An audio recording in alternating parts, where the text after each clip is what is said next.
Olá, pessoal, tudo bem? Sou a professora Tícia, junto aqui com a professora Graciane. A gente vai começar hoje o nosso segundo episódio da nossa segunda temporada do nosso podcast. E a gente tem convidados muito especiais hoje, não, Harrison? Conta aí pra gente. Hoje a gente está com o professor Samuel Castella aqui como nosso convidado e nós vamos bater um papo bem legal sobre o papel das instituições de classe na jornada do jovem contador.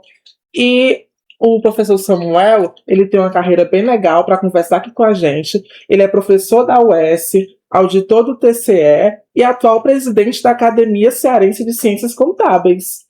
Boa noite, professor. Boa noite, Helson, meninas. Posso chamar de meninas, Pode. né? Fico muito feliz pelo convite de conhecer a instituição. Fiquei impressionado pela infraestrutura, pela qualidade dos professores. Então, esse projeto, quando foi colocado pela Tice, né, ela apresentou, eu fiquei muito reflexivo. Olha, foi extremamente inovador. E receber esse convite para falar um pouco da profissão contábil, das entidades de classe, da profissão de professor, de auditor, faz com que a gente se motive e espero que vocês gostem do que vai sair daqui, né? Mas, professor, fala um pouquinho de você, como foi sua trajetória para chegar? Eu sou o terceiro filho de 6, né? E lá há uma formação onde, desde os meus avós, nós temos uma tendência ao ensino superior, a serem professores, né?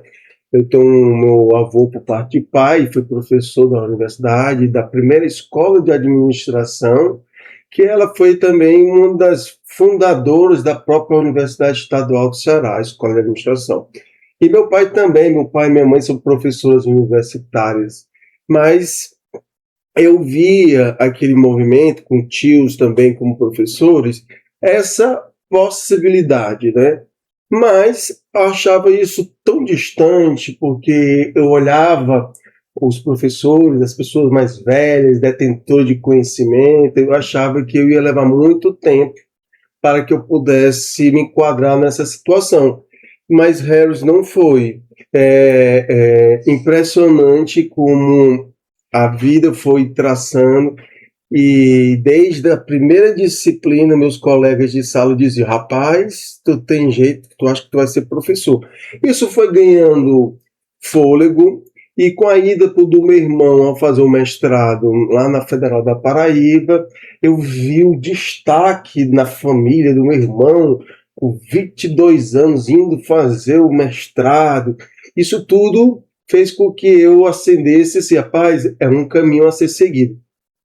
E naturalmente isso foi ocorrendo.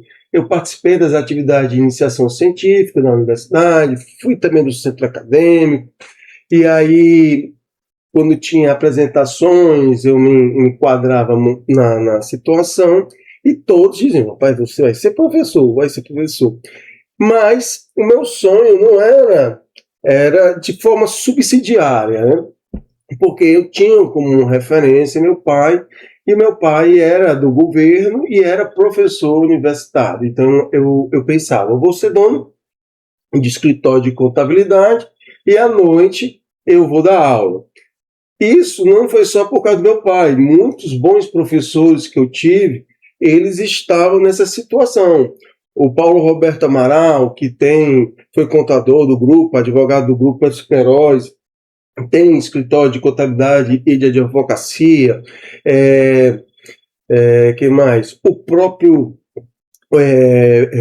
Martônio, com a família muito tradicional, os Coelhos da MARP. Eu, na época do estágio, como eu estava dizendo aqui antes de começar, eu queria trabalhar com auditoria, eu me via fazendo auditoria na MARP, né? E aí é uma referência, né? Era uma referência. E também eu tive a oportunidade de ser aluno do Zé Carlos Fortes.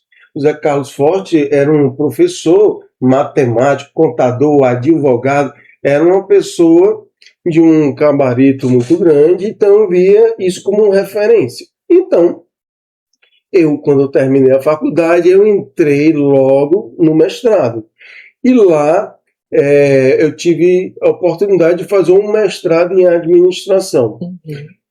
No entanto, naquela época, havia tido um convênio da USP com o Conselho Regional de Contabilidade aqui do estado, onde eles trouxeram uma turma para cá.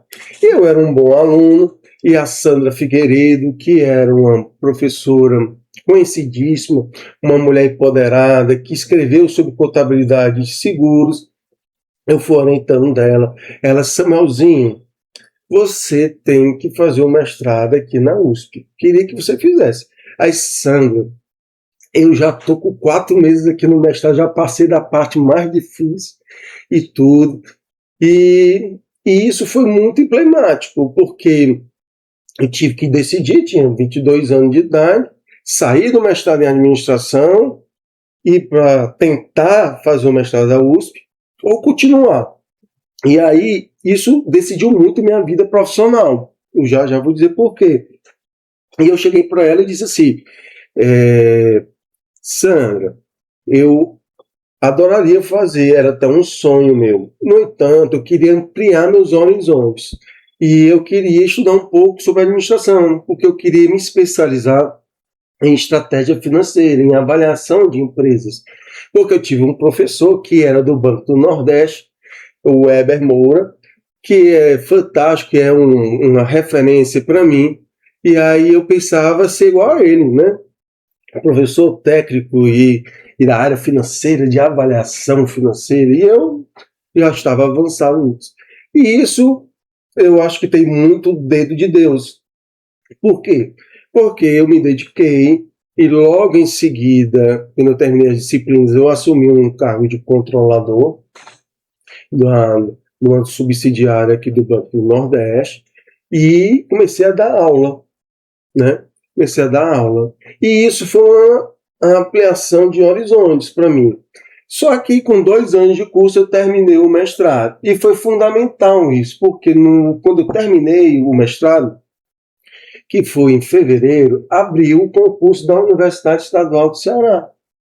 E aí eu pude fazer o concurso da universidade, sendo um dos poucos contadores com registro mestre. Então eu tinha um passe lá em cima. Quando eu fiz o concurso, praticamente só eu tinha um mestrado, o resto tudo tinha especialização, e eu fiquei até assim pensando na época, será que eu vou passar? Eu tenho 23 anos de idade, eu estou competindo com profissionais, mas eu acho que tudo tem um caminho de Deus. Como eu estava dando aula nas faculdades, né, o concurso foi da disciplina que eu dava aula na faculdade. E aí calhou tudo, que eu tinha as aulas todas montadas, plano de ensino, eu já sabia a piada que eu fazia do começo do dia e no final. Já sabia até a pergunta dos alunos. Sim, com certeza. Com o desenrolado dos anos, você sabe quando você começa a ficar detentor daquela disciplina, as principais dúvidas, as principais angústias, né? Onde é que você pode apertar, onde você tem que facilitar. Então, eu digo que, a mim, eu devo tudo ao magistério, porque ele me deu a possibilidade de ser controlador de uma empresa subsidiada do Banco do Nordeste. Depois eu fui ser professor, fiz o concurso, e depois, sendo professor da universidade, eu tive a oportunidade de conhecer outros colegas, que até ressaltar o meu saudoso amigo, ex-sócio, Miguel Carioca Neto, que nós fundamos na época, na sala de aula, a Dominus Auditoria e Consultoria. Então foi naquele momento que eu atingi meu ápice, porque eu estava realizando o meu grande sonho de trabalhar com auditoria independente, né, auditoria interna e, consequentemente, ser professor. E aí que é interessante, o magistério ampliou, me deu essas possibilidades. Fiz amizades e também foi o magistério que eu, fazendo esses trabalhos com os alunos na universidade, eu fui chamado para participar do movimento classista, que eu acho que é um momento da nossa conversa. O movimento classista foi muito importante para mim. Por quê? Porque me permitiu conhecer mais de perto as angústias da profissão e ter uma entidade que protege e que potencializa aqueles profissionais. Então, e aí eu tive a honra de, na primeira vez que eu me candidatei, fazer parte da chapa do nosso saudoso Osório Cavalcante Araújo, e lá a gente conseguiu desenvolver uma série de ações para a classe, principalmente aquelas voltadas para o desenvolvimento profissional, onde direciona os esforços de qualificação e capacitação para a nossa categoria profissional. Professor, pegando aqui o seu depoimento, né, na sua vida até hoje, o senhor teve ações bem ativas dentro do movimento, né, até desde a faculdade, movimentos de classe, sim, até chegar hoje nos cargos de conselho, né, de classe nas instituições. Chega um momento decisivo na vida do aluno, né, de ciências contábeis, que ele precisa fazer essa transição, tanto da faculdade até para o mercado de trabalho. Só que isso gera ainda muitas dúvidas na cabeça do aluno. Ele não sabe por onde começar, e eu queria que o senhor falasse para a gente, já que o senhor já teve esses dois lados da moeda, tanto na faculdade, e hoje o senhor já atua dentro das instituições, dos conselhos, falar para a gente como é que esse aluno consegue se preparar. Porque, por exemplo, o exame de suficiência, né, é uma grande dúvida, só pode fazer após a faculdade. O que é que pode ajudar a fazer essa transição do aluno? O que ele pode fazer, né, ajudar essa transição? Hoje, o Conselho Regional de Contabilidade, ele está muito próximo das instituições de ensino, né? Isso já vem de uma tradição desde a época, tá certo, do Robson, onde ele foi primeiramente presidente do Conselho. Na época, você nem era nascido, tá certo?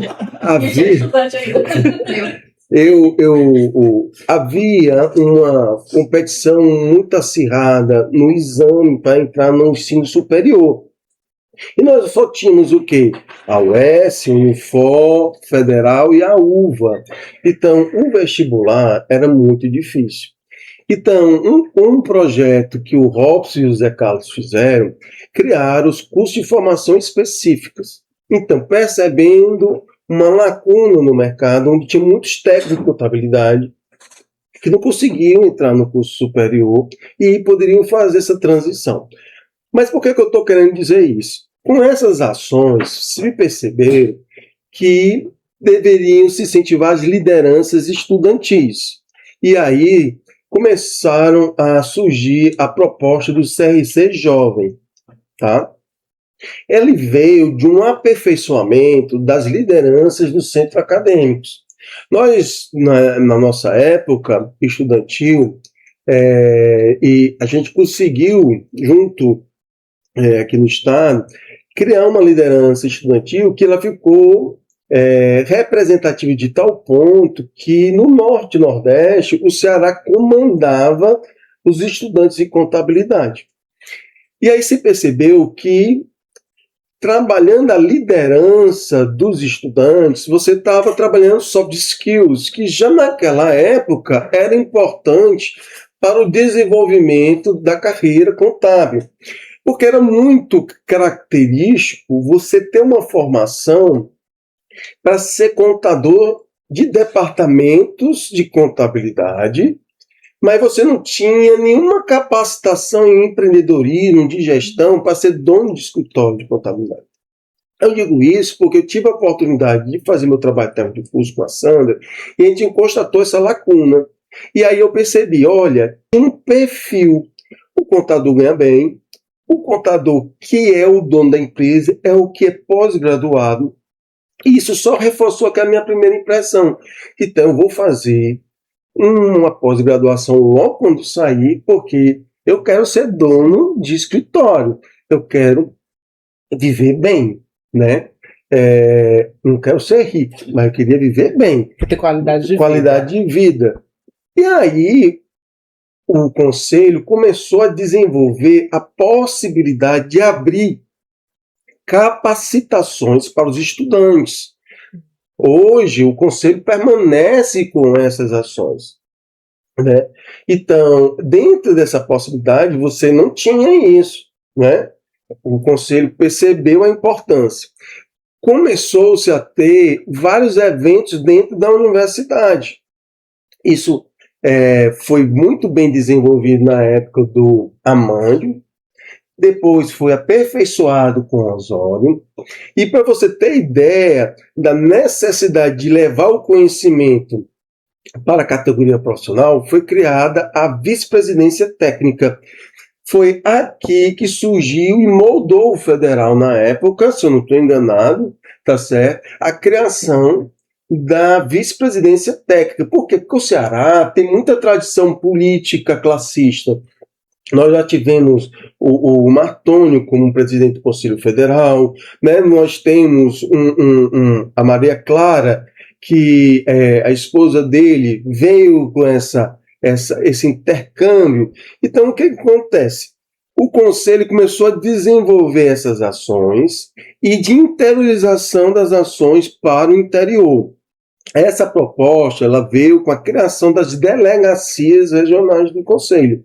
E dentro das delegacias se fazia um projeto para a criação de um auditório, porque você levava o instrutor do Conselho para lá e fazia com que aquela categoria daquela região era assistida com o treinamento e, ao mesmo tempo, fazia um braço dentro da universidade. Então, ao longo do período, o mercado foi se transformando, né? E foi se democratizando outras plataformas de democratização do conhecimento.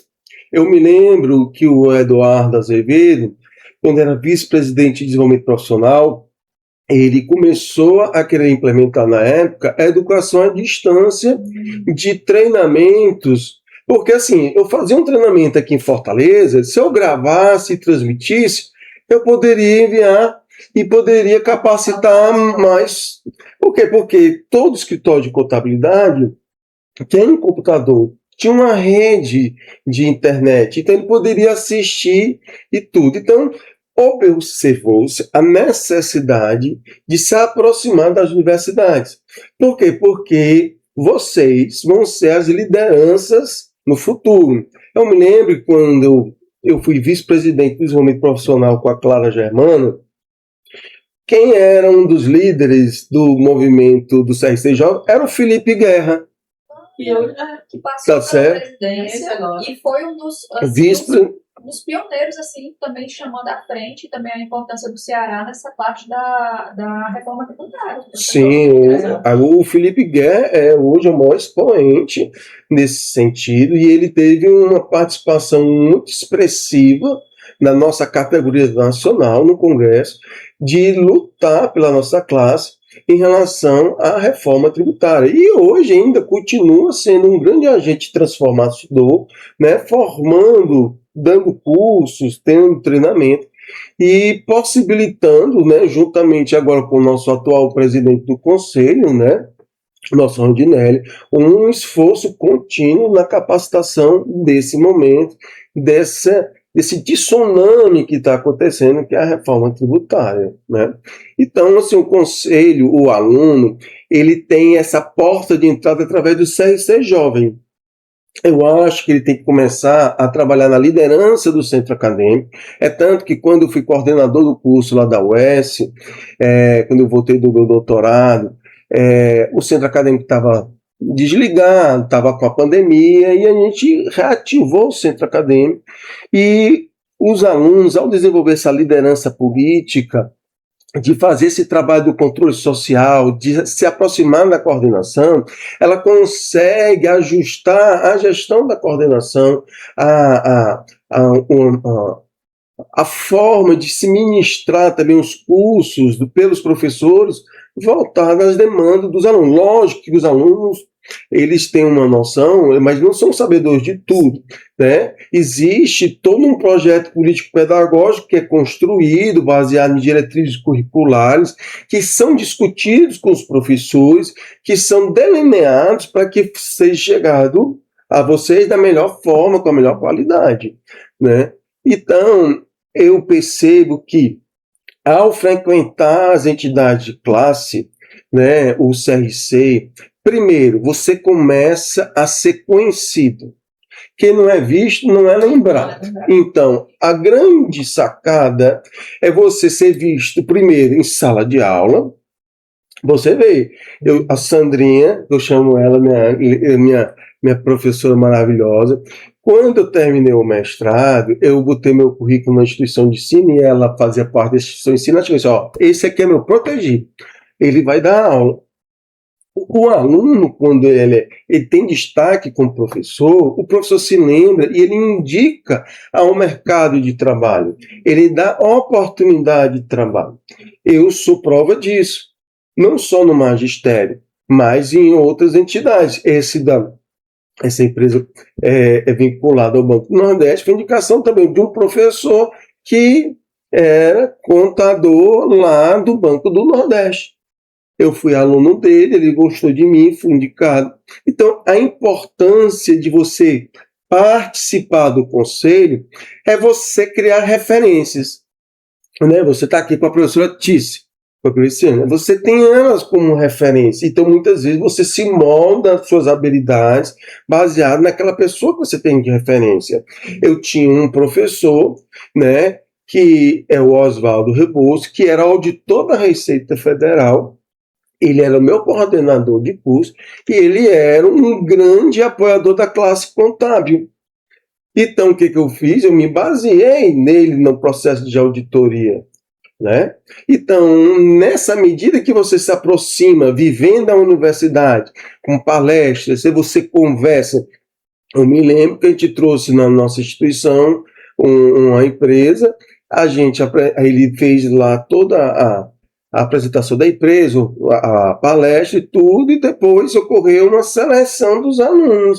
E aí o professor, e aí? Não, tem esse, aquele, eles são bons, são ativos, passaram pelo NAF, no projeto de apoio contábil fiscal, ele, num projeto de extensão lá na minha universidade, que é na área da administração pública, ele participou, ele é desenrolado. Então, isso tudo vai desenvolvendo e isso vai facilitando o processo de empregabilidade e até mesmo de inserção como empreendedor contábil.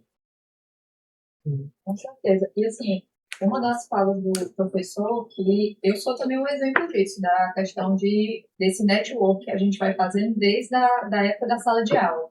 Quantas vezes a gente encontra pessoas que são da época da nossa graduação e a gente se depara com elas depois, em um outro momento da vida, no mercado de trabalho, e eles têm como referência aquela memória que tinha da Tice enquanto era estudante, como era a Tice. E é interessante isso, porque às vezes a gente, quando está na sala de aula, a gente fala para os alunos, olha, o ambiente da sala de aula, ele é uma imitação, uma representação do que vai ser lá fora. Então, o que vocês reproduzem aqui, em uma determinada medida, vai ser o que o mercado vai querer de vocês. Então, assim, não queiram ser o mediano. Vocês têm que tentar ser aquilo ali, porque no final das contas, quando vocês estiverem no mercado, não vai ter a professora Tícia, não vai ter a professora Graciane para fazer reflexões, né? Compreensões. Então, assim, o ambiente, ele faz toda essa preparação, e quando a gente fala assim, atividades em equipes, a gente está desenvolvendo as soft skills de vocês, de liderança. Nesse momento surge aqueles que vão ser os proativos, que vão levantar e vão dizer assim, eu quero resolver isso, eu quero ajudar, começam a aparecer ali as lideranças, e a gente, enquanto professor, vai mapeando. E eu e a professora Graciane, a gente até fala de uma professora, que é uma referência assim, da gente da época, né? A professora Célia Braga, e eu também tenho uma oportunidade, quem me deu minha primeira oportunidade, professor Samuel, foi na época que eu estava na graduação. Vou ler, umas histórias são parecidas, a gente diz assim, e é verdade, né, para ainda reforçar. Eu estava na graduação, nem pensava em ser professora, mas um professor pegou e disse assim, não, você tem Tina, e é engraçado que sempre são as pessoas de fora que observam e falam alguma coisa com relação à nossa forma de falar, e falam isso pra gente. E ele falou assim, Tisa, tu tem tino para essa parte de educação, mas na realidade eu gostei tanto de você na disciplina dele, que ele me levou para trabalhar num cargo que ele assumiu na Secretaria de Finanças, no interior. E eu era a única que não era graduada, todo mundo que ele chamou já era graduado, mas foi a minha participação na sala de aula que ele pegou e deu esse voto de confiança dele querer acreditar em mim. Então, assim, acontece muito. né? Assim, então, assim, essas histórias são muito próximas, né? Eu queria até complementar, vocês mesmos, entre si, vocês podem trabalhar a questão do network e a empregabilidade. Por que eu estou colocando isso? Eu fiquei mapeando no LinkedIn a turma da auditoria, né? Da Ernst Young, Price, tudo. Quando eu vejo vários ex-alunos e muitos outros alunos do mesmo período. E isso me fez lembrar da minha época de graduação, porque eu cheguei no curso de contabilidade meio de paraquedas, porque a minha família é mais do ramo do direito, da economia. Eu fui o primeiro a fazer contabilidade. Então, assim, depois veio a minha irmã, a minha outra irmã mais nova, né, assim, seguindo essa área da contabilidade. Eu não tinha ninguém na contabilidade. E aí, o primeiro emprego foi trabalhar numa locadora de fita de vídeos. Rapaz, o meu amigo, que era dono, ele era um bom aluno, aí foi fazer aquele curso de formação de gás butano, para ser gerente do gás butano, do grupo Edson Queiroz. Ele era o dono. Aí não tinha ninguém de confiança. Aí ele botou um amigo, mas um amigo sem preparo algum, mas ele queria algo desse jeito. Isso foi muito bom, porque eu abria lá, fechava, tive contato de vendas, eu escolhia os filmes com as pessoas, tive o primeiro contato com o livro caixa, decidia compra, pagava e tudo. Então foi um... Depois eu fui ser chamado para o Exército Brasileiro, tive que fazer o serviço militar. Aí nessa brincadeira, passei um ano lá, né?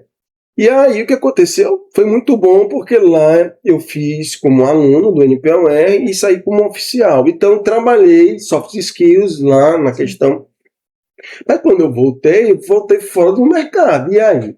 E aí eu tinha uma colega minha que ela tinha um irmão, um escritório de contabilidade que estava bombando, que era o Ricardo Porto, contabilidade empresarial. Eu ficava ali pertinho, ali na 3 de maio, do Viatuba. Rapaz, quando eu soube, eu fiquei aperreando. Minha amiga, fiquei, rapaz, me deu uma oportunidade. Oh, eu vou de graça, eu quero. Rapaz, eu fui, a dona Clemente, a ex-esposa do Ricardo, que hoje se dividir, cada um tem o seu escritório. Ela ficou com tanta pena de mim que disse: não, eu vou lhe dar uma meia bolsa, tá certo? Mas lá foi muito importante. Por quê?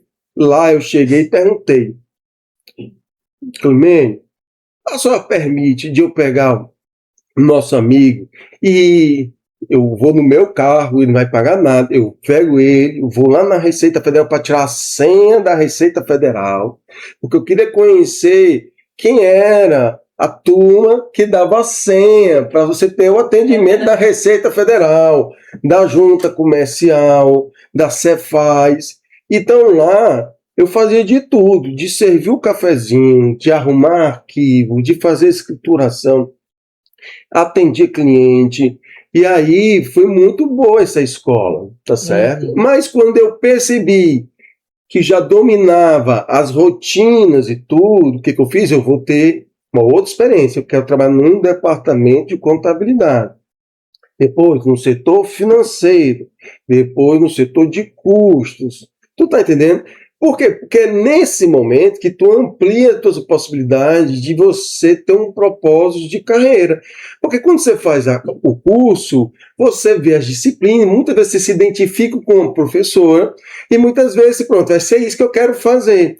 Mas muitas vezes aquilo não tem mercado aqui no Ceará, tem em São Paulo, tem no Rio, né? E outras disciplinas que muitas vezes não são ofertadas ou são só passadas, não tem aquela possibilidade. Então, é muito importante o estágio, né, ou o trabalho, né, para que você possa perceber qual vai ser seu propósito de vida. Quando eu terminei, eu vi assim, eu quero ser auditor, tá certo? Eu já estava convicto. Por quê? Porque eu sofri auditorias, eu vi como é que eles trabalhavam, eu tive a experiência de ser dono do escritório. Então, o que aconteceu? Com o Miguel Carioca, a gente possibilitou uma união para criar a Dominus Auditoria hoje, comandado, né, pelo filho e pela Carla Carioca, sobrinha dele. Então foi muito interessante. E sabe quem foi o nosso primeiro cliente? O nosso aluno. Então, muitas vezes observe que dentro da sala de aula você tem a oportunidade de mercado de clientes, como também de possibilidade de emprego, de trabalhos, né? Exatamente. O meu caso também foi isso. Colega na faculdade, ela começou e me indicou a entrar na empresa.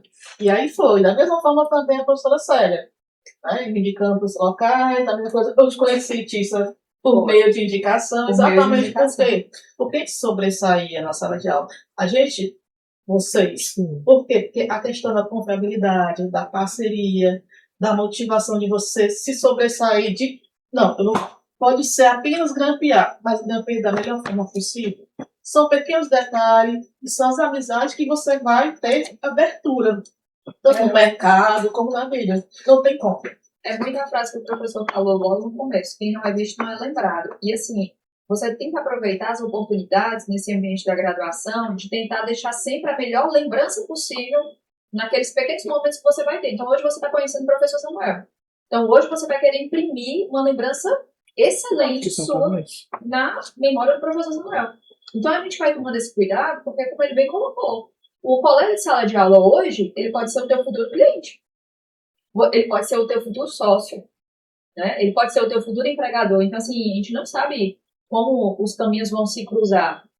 Mas fato é que a gente tem muito pouco tempo para fazer essa primeira impressão, para reafirmar a primeira impressão e pouquíssimas oportunidades para, caso a gente não consiga fazer uma boa impressão, a gente refazer. Né? Então, assim, o ambiente da sala de aula, ele é muito rico se a gente se permitir o que ele tem para entregar. Né? A gente também tem que se permitir o processo dessa jornada de autoconhecimento, né? Aproveitar a jornada do autoconhecimento, como o professor colocou. Foi vendo as disciplinas, foi testando no mercado. Se eu te disser, ó, isso que você está dizendo, eu fiz logo no primeiro semestre a disciplina de introdução à administração. Aí tinha lá os princípios da administração, aí tinha um planejamento estratégico. Aí eu só para eu fazer o meu planejamento estratégico. Aí o que eu fiz? Eu vou me formar em tantos anos. Então, aí eu fiz meu planejamento das disciplinas até lá. Aí depois eu vou fazer ou uma especialização ou um mestrado. Então, o que eu preciso fazer para fazer o mestrado? Então, aquilo tem uma coisa assim, até eu agora me lembrei do livro do Machado de Assis, né? Aquele a Luva e a Mão. Não sei se vocês já ouviram esse livro, né? É uma história que se passa no Rio de Janeiro, da Guiomar, e ela tinha 3 pretendentes, né? Ela era uma pessoa pobre, mas aí ela foi adotada por uma baronesa e dentro dessa disputa de 3 homens, ela, uma mulher inteligente, ela soube de forma, né, escolher o pretendente dela. E tem uma passagem que fala assim, com Luiz Alves, que é o que ela acaba se relacionando e casando e tudo. Que aconteceu um fato, que ele ia viajar, deixou de viajar, e aí ela chegou assim, você teve muita sorte, né? Aí ele falou assim, olha, o destino conspira para quem já sabe o que quer. Então, quando você já sabe o que quer, dentro da faculdade, isso facilita, pessoal. Facilita muito, porque você deixa de perder tempo em certas coisas e ganha velocidade em ação, tá? Então é muito importante isso. Então, como eu já sabia que eu ia querer ser professor, como eu já sabia que eu ia ter uma vida tripla, né? Manhã, tarde, num canto e de noite dando aula, então eu já sabia e procurei fazer cursos, treinamentos, amizades, network, para que eu pudesse atingir esses objetivos, tá? E isso é muito importante. E a entidade de classe tem lá, porque tem projetos de mentoria nas entidades de classe. Você tem profissionais que podem lhe ajudar nesse sentido, tá? E você trabalhando no CRC Jovem, participando, você começa a ter, rapaz, aquela comissão é muito boa. Eu vou tentar trabalhar participar dessa comissão, eu vou participar dessas atividades.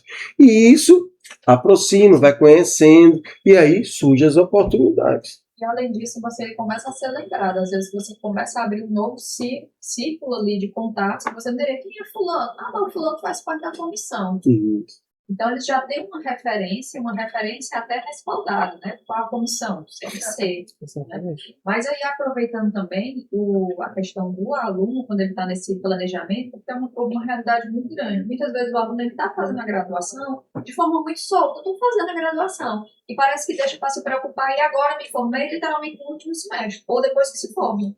E o agora me formei, na realidade, ele tem que ser pensado, como o professor falou, ao longo de toda a graduação, e você vai criando essas identificações, vai fazendo seu plano estratégico, utilizando você mesmo o conhecimento que você vai adquirindo, para não acontecer no último semestre, e agora, o que é que eu faço?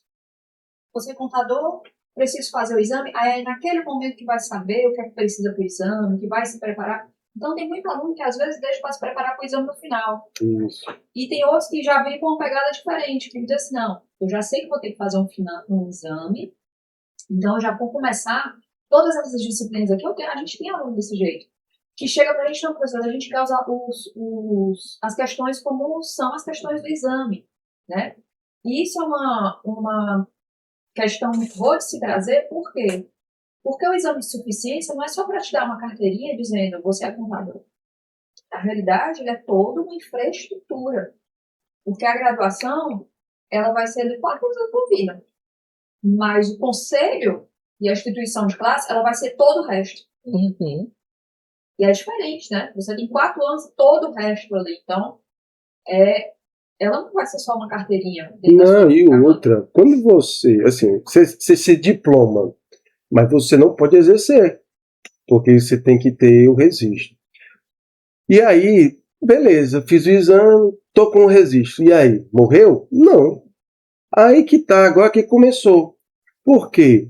O conselho, ele também tem um braço muito forte nisso, de buscar e ajudar a atualização. Por quê? Na nossa época, e com certeza deve permanecer, percebe-se que a necessidade de qualificar os profissionais. E, consequentemente, o conselho ele possibilita esses cursos de atualização.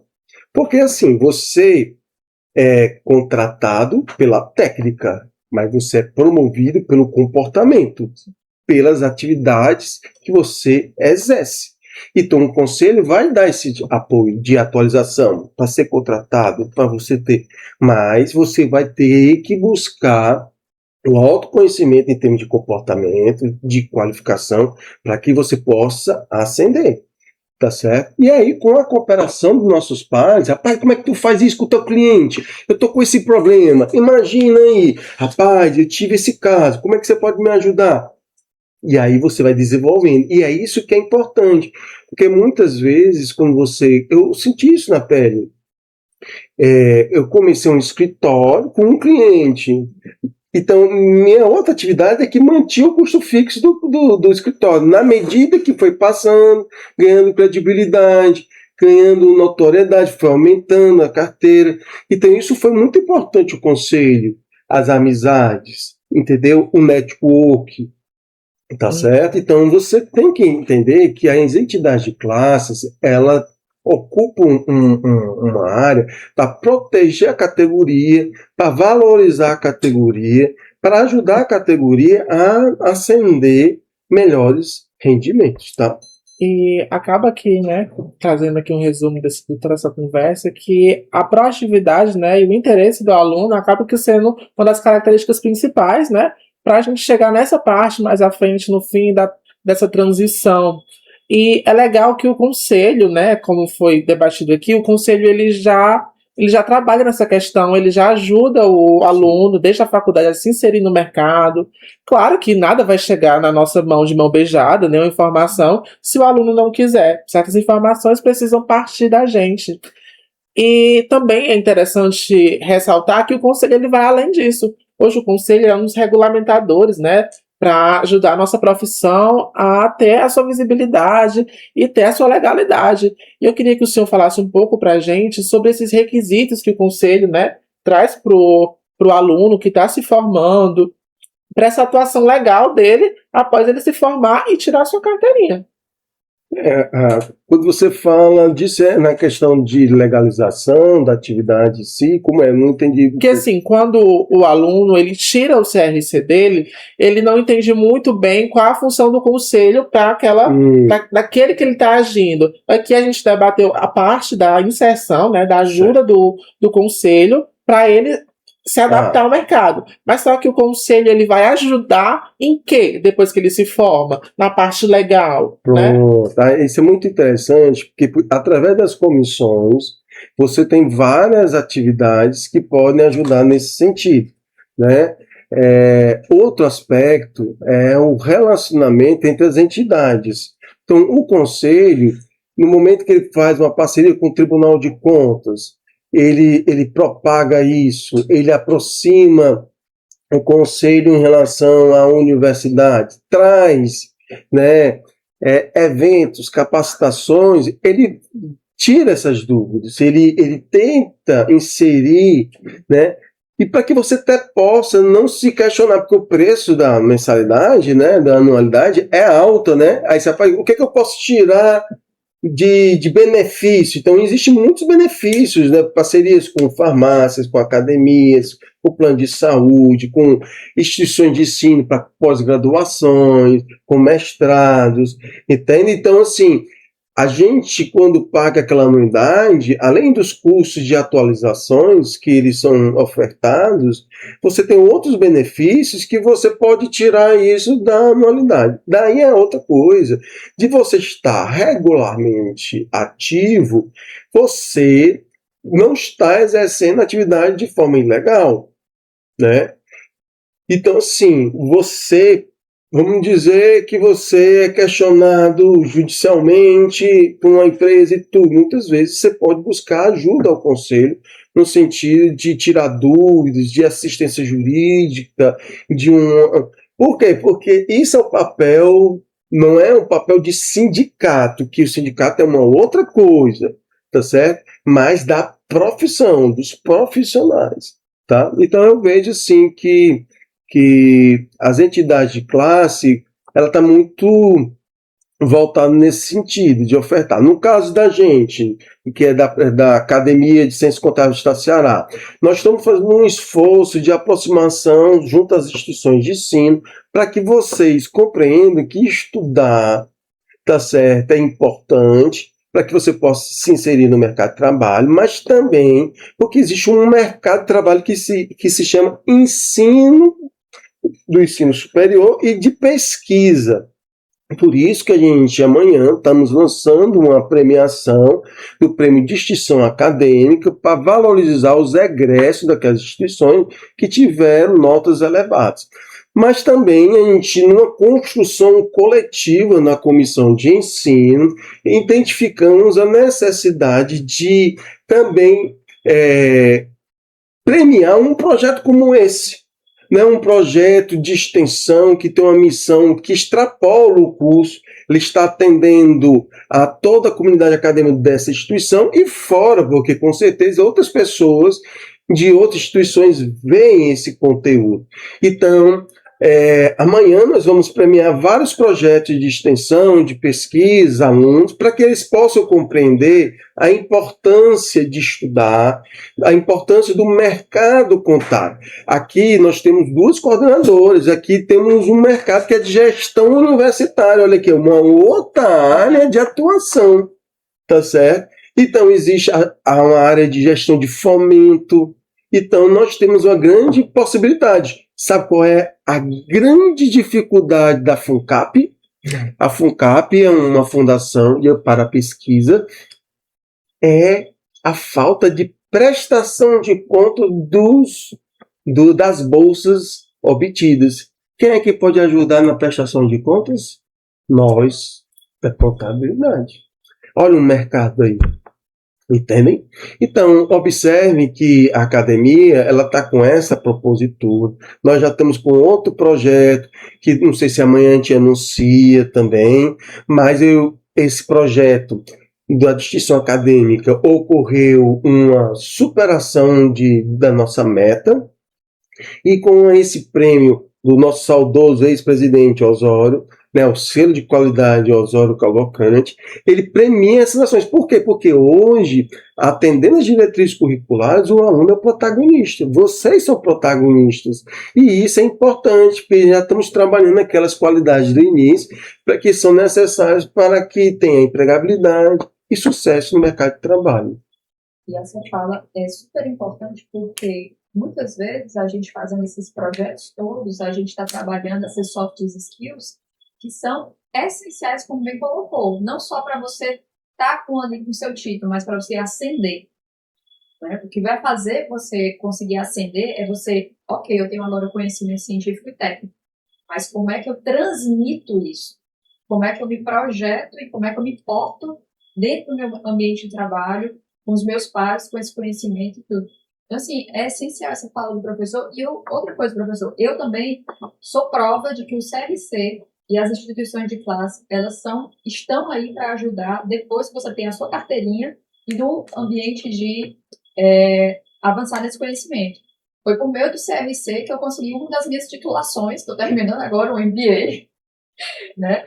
Estou terminando o MBA, e esse MBA foi com o convênio do CRC, onde eu tive, aí fez todo sentido. Você pensa, mas eu vou ter que pagar uma anuidade.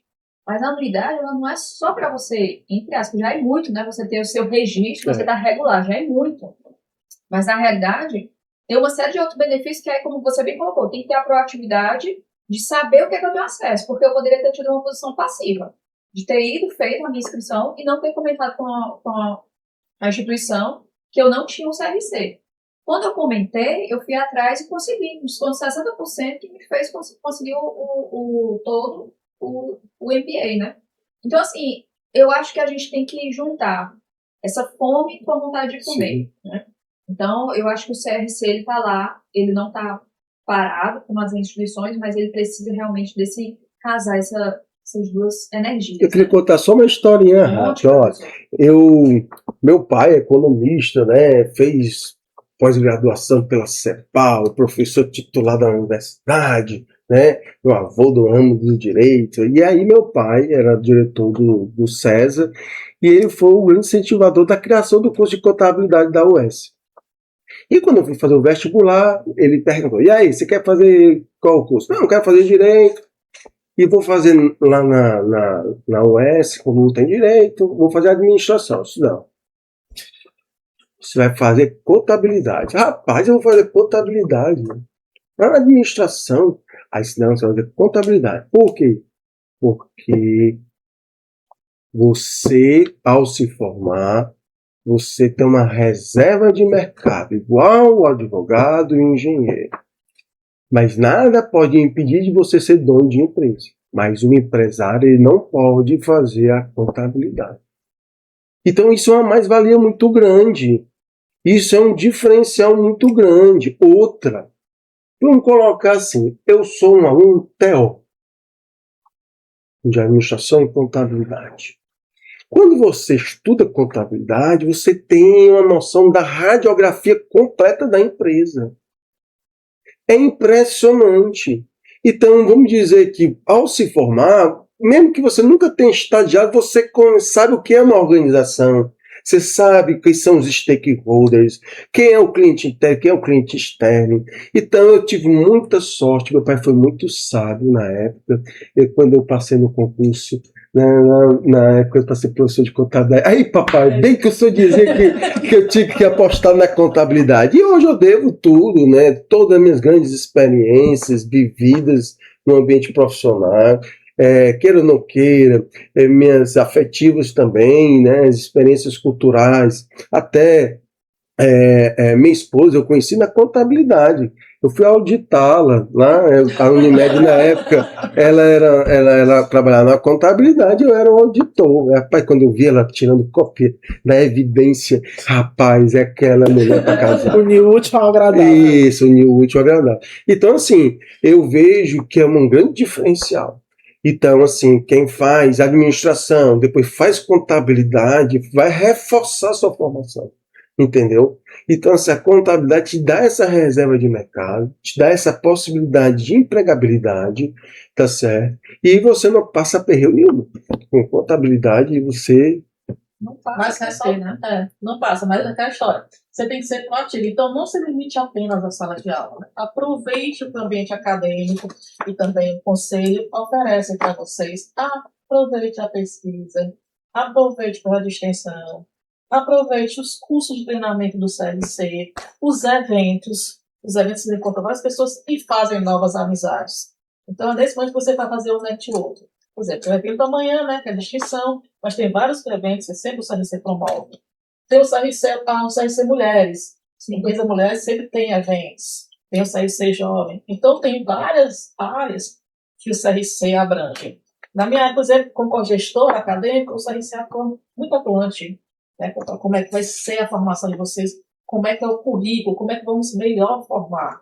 Então, assim, o CRC é parte da nossa vida contábil, seja no mercado de trabalho, seja no ensino, seja na pesquisa. E agora a academia também. E a academia E aí eu quero... A academia também. Eu quero colocar à disposição de vocês para a gente vir falar com os alunos, um pouco da academia, dos nossos projetos, nossa vinculação com a Academia Brasileira de Ciências Contábeis, que nós estamos com vários projetos interessantes a nível nacional, né?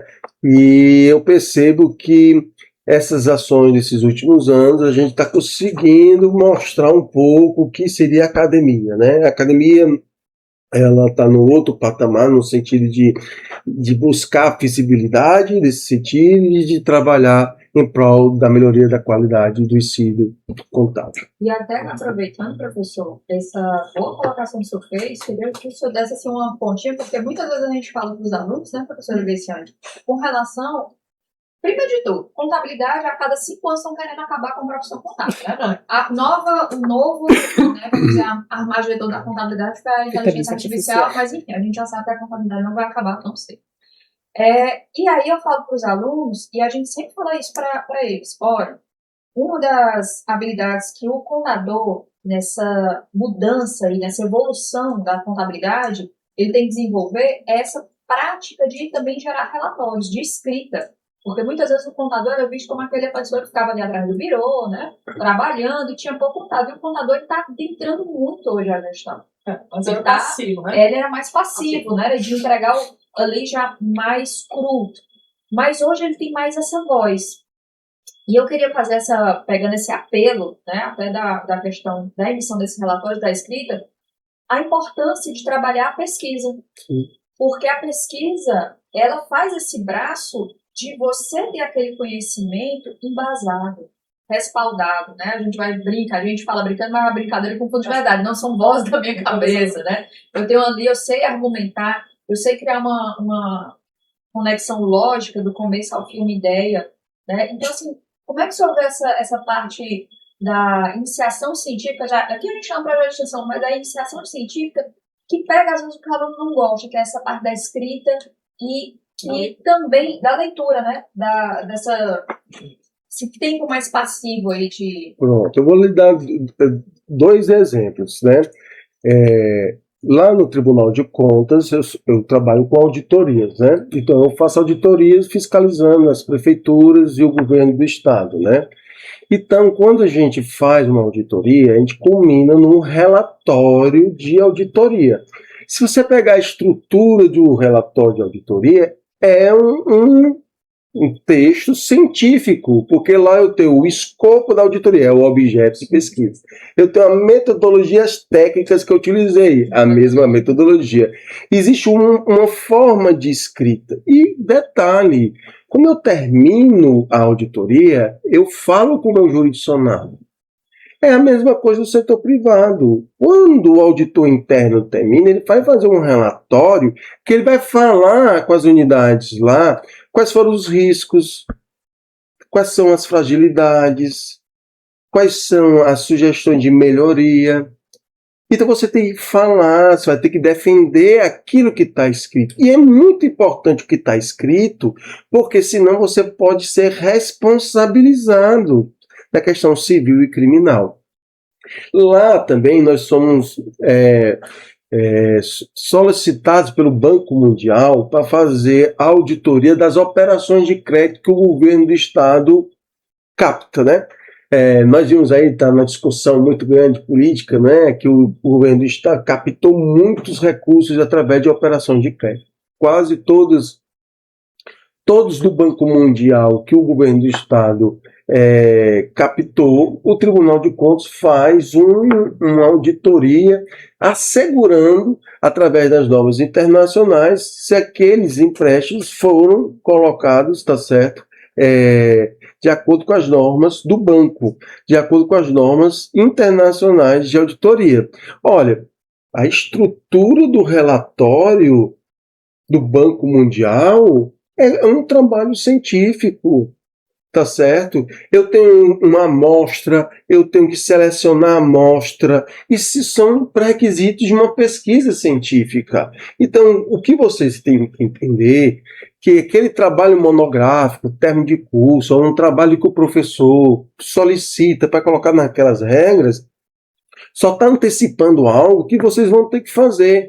Se você vai prestar um serviço para um empresário, você tem que fazer um relatório com uma estrutura, com um sumário executivo, com o objetivo do serviço, com as sugestões de melhorias, com o lucro, o resultado. Então, todos esses aspectos são fundamentais. Então, quando você faz a disciplina de metodologia do trabalho científico, quando você faz uma atividade do professor, pesquisando um determinado tema, escrevendo, isso tudo, usando a BNT, o nosso trabalho, existe um manual de redação. Se eu não coloco lá, eu sou chamado a atenção. No final, eu tenho um QR Code que tem um revisor de par que vai verificar se eu observei todos os processos do planejamento à guarda da documentação das evidências. Então, isso tudo são habilidades e valências que você aprende dentro das disciplinas de pesquisa, dentro das disciplinas de metodologia. Então, isso facilitou demais para mim, né? Por causa que eu gostava e tudo. No entanto, eu faço essa ressalva. Quando você faz o relatório, você vai ter que defender o relatório. Eu vou dizer, olha, eu encontrei isso e tudo, aqui é evidência e tal. Eu estou falando para o prefeito, estou falando para o secretário, estou falando para o gestor, tá certo? Ele vai para o Ministério Público, ele vai para os conselheiros relatar o processo. E na empresa privada você vai ter que dizer, olha, o cliente olhou isso aqui, a gente deixou de atender, isso impactou no preço de venda, caiu a nossa margem de contribuição. Observe que você não é só dizer o que é, você vai ter, e aí com essa margem de contribuição, quais são as ações que a gente pode melhorar para captar mais clientes, para ganhar mais dinheiro e assim por diante. Então, não basta só usar IA, vai ter que falar. Exatamente. Tá certo? Perfeito. Porque mas eu leio a nossa cabeça. Por quê? A pergunta que vem logo em seguida é assim, mas tem a IA. Gente, tem a IA, mas o prompt da IA é para algumas coisas. Não tem como pedir para a IA ir lá e fazer uma apresentação. Você não vai sair correndo e dizer assim, peraí, vou no banheiro a cada 5 minutos para olhar o celular, o tablet, ver o que a IA está lá. Então você tem que ter. A IA é para dar o nosso suporte.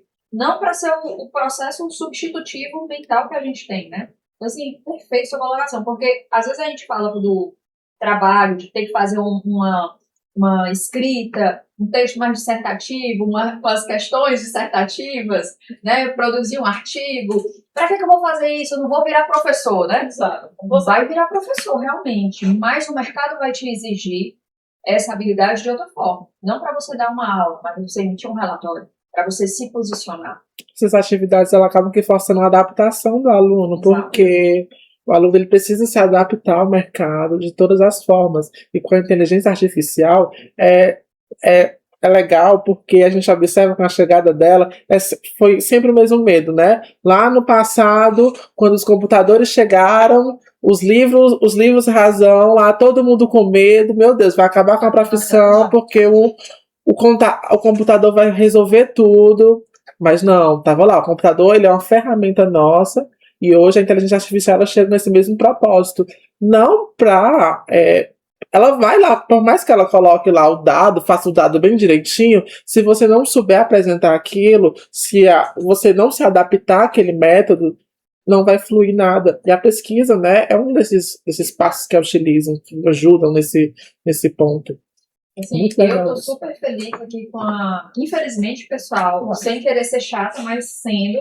Até a gente deixou rolar um pouco mais do que os nossos episódios fazendo, porque a conversa estava tão gostosa, tão boa, que eu peguei e falei assim: não vamos cortar, deixa ele, não vamos olhar pro sinal de. Que bom, graças a Deus. Fiquei com medo do pessoal falar, o pessoal da academia, aí, mas eu que estou muito feliz de estar aqui nesse momento de construção coletiva, dessa conversa maravilhosa sobre o tema do mercado profissional, academia, de ensino, aluno.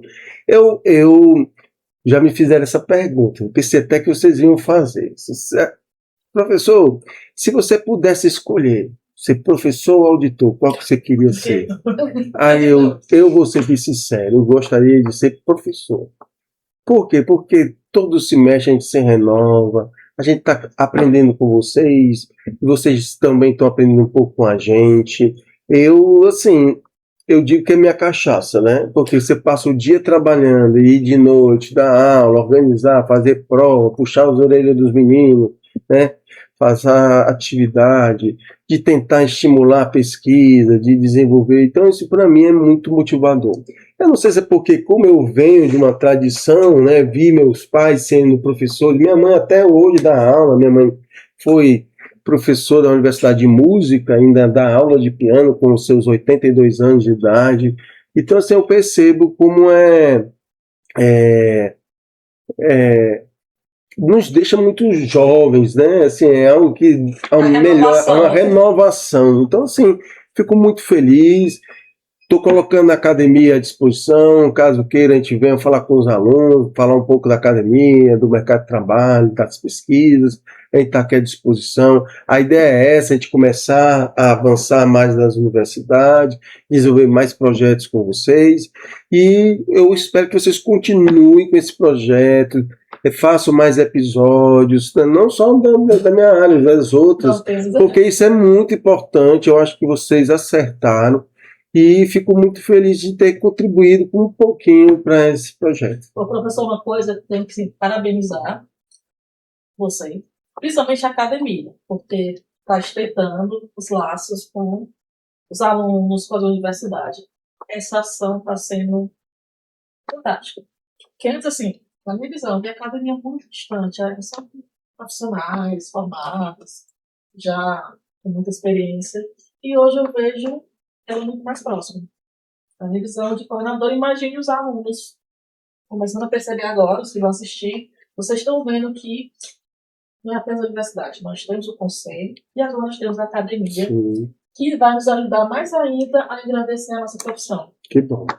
Esse episódio quebra um tabu, né? Tabu, de que tá distante. Então, só de estar aqui hoje já é uma proximidade que os alunos que vão assistir, né, já vem em prática essa ação da academia, do conselho próximos aos alunos. E aí fica o convite também, pessoal, para vocês sabendo que a academia tem essa premiação, tem esse projeto de estar aí enaltecendo esses alunos, fica mais aí uma chamada para vocês serem mais, vamos dizer assim, dedicados, porque quem sabe amanhã a gente já vai ter um resultado, vai ter entrega da premiação, como o professor bem colocou aqui, a gente está super empolgado, né, para estar lá no evento, vendo o que é que vai acontecer, mas eu convido vocês para se prepararem para na próxima edição, quem sabe você que está assistindo a gente, é que vai estar lá recebendo a premiação, porque se destacou e vai começar a criar o seu network, ou aumentar o seu network, fazendo já essa ponte com a academia, ali se ambientando com profissionais já estabelecidos, com profissionais que vão estar crescendo,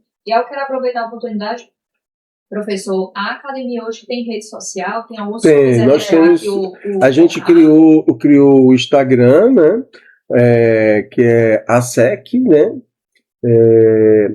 nós temos um site, nós estamos tentando atualizá-los agora em relação, porque ocorreu mudanças, teve acadêmicos que faleceram, tiveram que sair para a parte mais honorífica, estamos abrindo, né, vagas para acadêmicos, que a gente vai até abrir de novo um edital para receber mais acadêmicos, né?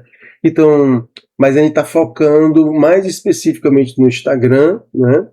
E tentando se aproximar das redes de contato dos cursos de ciências contábeis, fazendo a propaganda junto com o nacional, né? A gente ficou muito feliz, a presidente Maria Clara, que é a presidente da Academia Brasileira de Ciências Contábeis, vai estar no evento amanhã. Ela é a nossa representante máxima em outras entidades superiores na área da contabilidade, foi nossa presidente do Conselho Federal de Contabilidade, então ela está valorizando o evento. Nós conseguimos 32 pessoas com prêmio de extinção acadêmica, 40 alunos para a questão do prêmio selo de qualidade, são 72 pessoas. Nós estamos premiando pessoas que são do interior do estado, lá do sul do estado, da região norte, a região central, da Serra, como também aqui da região metropolitana, e a gente tem a certeza que foi uma ação conjunta com a Comissão de Ensino do CRC que possibilitou essa articulação, tá certo? Essa aproximação. Então, a gente tem que entender isso, ó. Se a academia procurou o conselho, por que os alunos não vão procurar? Tá certo? Então, observe que o conselho vai ser o grande anfitrião recebendo, abriu as casas, e a gente unindo esforços nessa discussão das diretrizes curriculares nacional e a implementação de determinados currículos, vai abrilhantar mais ainda com uma premiação para vocês, alunos, né, egressos, e principalmente para os professores, porque esses projetos de extensão, de pesquisa, né, são projetos que acabam sendo um pedacinho, uma semente do professor. Então, eu acho que vamos atender todos os públicos, né? E eu acho que vai ser sucesso e vamos torcer que isso perdure por mais tempo possível, tá bom? Pessoal, assim, com muito pesar, a gente vai encerrar hoje aqui o nosso episódio, porque a conversa eu acho que poderia correr tranquilamente por mais tempo. O professor Samuel aqui, uma gentileza e uma humildade, colocando todas essas histórias e trazendo pra gente aqui muita proximidade, muito conforto, muita familiaridade. Então a gente está muito grato. E assim, já está o convite feito, quando quiser voltar aqui a casa, quiser participar, ou se a gente vai lhe perturbar, né? E a academia também aqui, está de portas abertas para a academia, tá? Pessoal, eu só queria pedir para vocês aí que estão assistindo a gente, se você está assistindo a gente, se recebeu uma indicação, por favor, se acessou o canal, não se esqueça de se inscrever, ativar o sininho para você ter as notificações, segue a gente aí no nosso canal no Instagram, também nas nossas redes sociais, para a gente estar sempre aqui alcançando mais público. Você vai ser a nossa sementinha. Então ajuda a gente, deixando aí a sua inscrição, o seu sininho ativado e principalmente o seu like, qualquer coisa, comenta, bota nos comentários alguma possibilidade de conteúdo que você quer ver aqui no canal, para a gente começar a pensar e colocar nos nossos planos. Tá certo? Bom, pessoal, é isso. Agora a gente só tem que dizer tchau para todo mundo. Até mais. A próxima.